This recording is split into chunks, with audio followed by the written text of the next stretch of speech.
Though it was more of a skirmish than a battle, the British victory under Robert Clive at Plassey in Bengal was a crucial event in the history of India. The young Nawab of Bengal, Siraj-ad-daula, had taken Calcutta from the East India Company with a huge army in June 1756, when the notorious Black Hole episode occurred.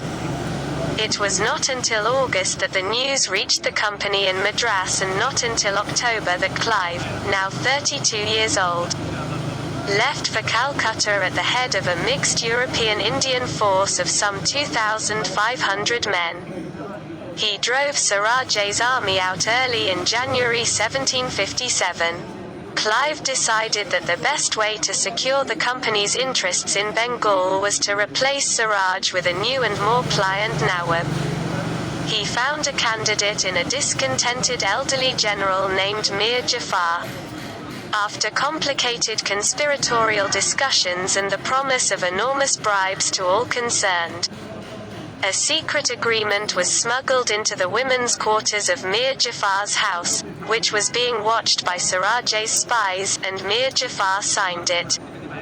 Siraj knew or suspected there was a conspiracy against him, despite Clive's earnest protestations to the contrary, and moved south to Plassey.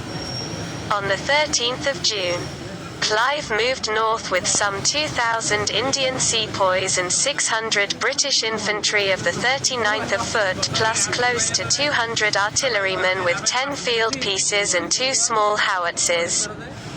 Ambiguous messages were coming in from Mir Jafar, and Clive was moving into a dangerous situation against heavy odds.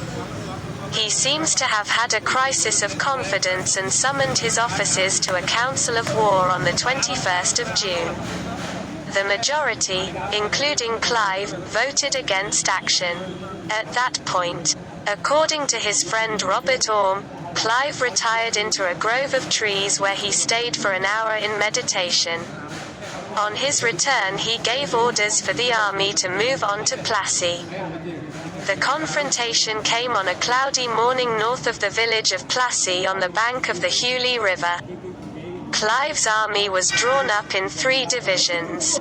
As was the Nawab's army of perhaps 40,000 men with its war elephants and more than 50 cannon. One division was commanded by Mir Jafar. After an opening cannonade, a crash of thunder at noon heralded a torrential downpour